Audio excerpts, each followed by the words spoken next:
Salut à tous les amis, j'espère que vous allez bien. Aujourd'hui on va parler de iOS 12 Beta 5. On va parler des nouveautés et des corrections de bugs s'il y en a.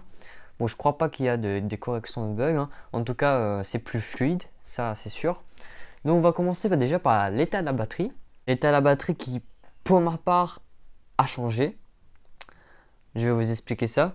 Maintenant l'état de la batterie n'est plus en version bêta, c'est plus écrit en parenthèse bêta. Quand on y va, rien n'a changé. Comme vous pouvez le voir, je suis à 91%. J'ai acheté ça le 25 décembre. Et du coup, c'est un peu inquiétant pour moi. J'étais à 93% juste avant d'installer la bêta 5. Et là, je suis passé à 91%. Du coup, la version officielle m'a fait baisser de 2%. Ce qui est un peu dérangeant. Mais bon, à force de jouer à Fortnite, j'ai envie de vous dire, l'espérance de vie de la batterie diminue rapidement quand même. Ensuite, il me semble qu'il y a une nouveauté pour le temps devant l'écran. Bon, déjà, on doit activer le temps devant l'écran. Donc, on active. Ça nous explique plus en détail qu'est-ce que c'est le temps devant l'écran. Donc, je vous laisse lire, hein, je ne vais pas lire pour vous.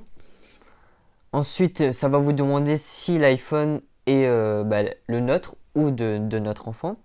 Je vais mettre cet iPhone est à moi, bien sûr. Et voilà, iPhone de Robin. Et voilà, c'est un peu comme avant. Bien sûr, on peut utiliser un code pour le temps devant l'écran. Et qu'on fait le temps d'écran pour la famille aussi, on peut le faire maintenant. Donc, ensuite, une autre nouveauté dans photo. Ça va vous expliquer encore d'autres choses. Rien de nouveau normalement. À part qu'il y a des petites icônes à côté de vidéo, photo pour vous expliquer qu'est-ce que c'est la photo, vidéo, etc. Je vais vous montrer ça. Voilà, il y a les petites icônes à côté de vidéo, selfie, live photo, portrait. Auparavant, il n'y en avait pas. Ensuite, ce qui concerne le centre de contrôle, il me paraît un peu plus sombre qu'avant. Je le trouve un peu plus foncé qu'avant. Donc, c'est un détail mineur, mais qu'il faut quand même signaler. Le redémarrage, pour ma part, ça a pris 22 secondes. Juste avant que je fasse la vidéo, j'ai fait un redémarrage. Ça m'a pris 22 secondes. Et sur la bêta 4, ça m'a pris 18 secondes. Donc, pour ma part, sur l'iPhone X, il y a quand même 4 secondes de plus pour le redémarrage. Après, c'est un peu... ça varie un peu, je pense. Mais j'ai fait un test juste avant. Moi, j'ai pas fait plusieurs tests pour regarder si le temps est le même. Mais voilà, c'est à peu près pareil. Et c'est depuis la bêta 4 que le redémarrage de l'iPhone a été plus rapide. Car sur la bêta 3, c'était quasiment 1 minute.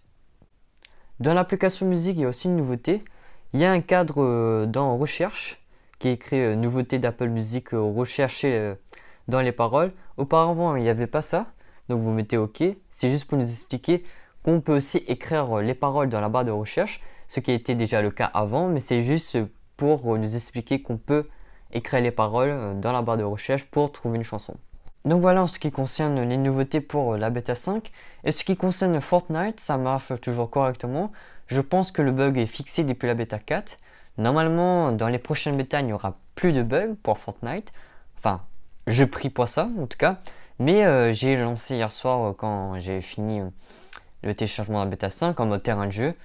Ça marchait correctement. J'ai pas encore fait de partie en solo, en duo, en section. Mais je pense que ça devrait être pareil. De toute façon, je vais la tester cet après-midi. Mais normalement, il ne devrait pas avoir de crash. Non, mais j'espère que la vidéo vous a plu. C'était Romain. Ciao, ciao.